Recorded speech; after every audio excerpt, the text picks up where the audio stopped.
The Vancouver Canucks were the first team eliminated.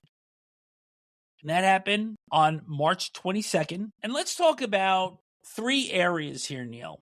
The expectation of this season, the reality of this season, and the work ahead for them. The expectations were pretty low. The team had missed the playoffs in 4 out of the past 5 seasons entering this year, the exception being 2024 when they won the Pacific. But you had a lot of stuff that was going on in Vancouver coming into this year. And I remember 2 years ago, I had said, boy, they filled in a lot of blanks after that surprise run to the second round, taking Edmonton to 7 games. And I like that team. But then last year, you had the rift between JT Miller and Elias Pettersson. Of course, Miller winds up getting traded for Filip Chytil, and that winds up being a disaster. You had the Brock Boeser contract. You had Thatcher Demko's health. And you had the Rick Tocchet contract situation. And, of course, Rick Tocchet, who didn't want to stay in Vancouver, decided he wanted to leave. He's now in Philadelphia, where he was famous as a player. But obviously he saw something that he didn't like, and with the success that he'd had, he won Coach of the Year there. Mm-hmm. He left. So that tells you something. Brock Boeser, who said that he wouldn't sign with Vancouver, became a free agent, and then as a free agent signed with Vancouver.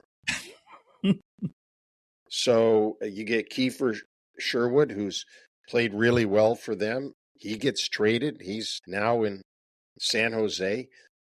Probably their best player, a Norris Trophy winner, Quinn Hughes. They think he won't re-sign, so he gets traded, ends up in Minnesota. And not a bad take back for Vancouver. I know there's no Quinn Hughes in what they got, but not bad. And Conor Garland, who had sort of been emblematic of the feistiness of the Canucks and perhaps looking like Judy Garland's munchkins when he's out on the ice, actually gets traded and is doing wonderful things for Rick Bowness and the Columbus Blue Jackets. Also, toss in Tyler Myers, who was traded to the Dallas Stars, and the club has been absolutely dreadful at home. And that's the reality of how far this team has fallen in a matter of 2 years. So there's so much work ahead for this team. The notable UFAs that they have, Vander Kane, Teddy Bluger, and Derek Forbort. Now, they do have 10 picks in this upcoming draft, which is supposed to be a good one. 2 in the first round, their own, and 1 that is acquired through that Quinn Hughes deal. They also have 2 in the second round and 3 in the sixth round. So, former GM, you know how important massing draft picks and these assets are. Is this a good starting point for the Vancouver Canucks?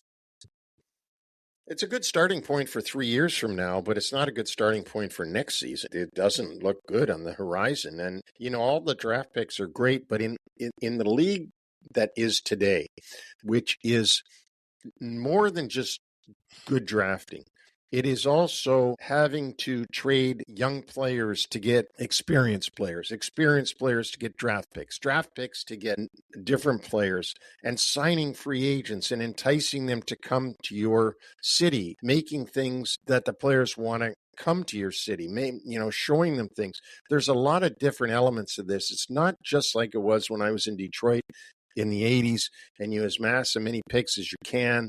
You draft as well as you can, and you wait 2 to 3 years down the road and hope you're going to get better. There's a lot of different ways you've got to do it now, and to me, Vancouver's not doing it any of them well.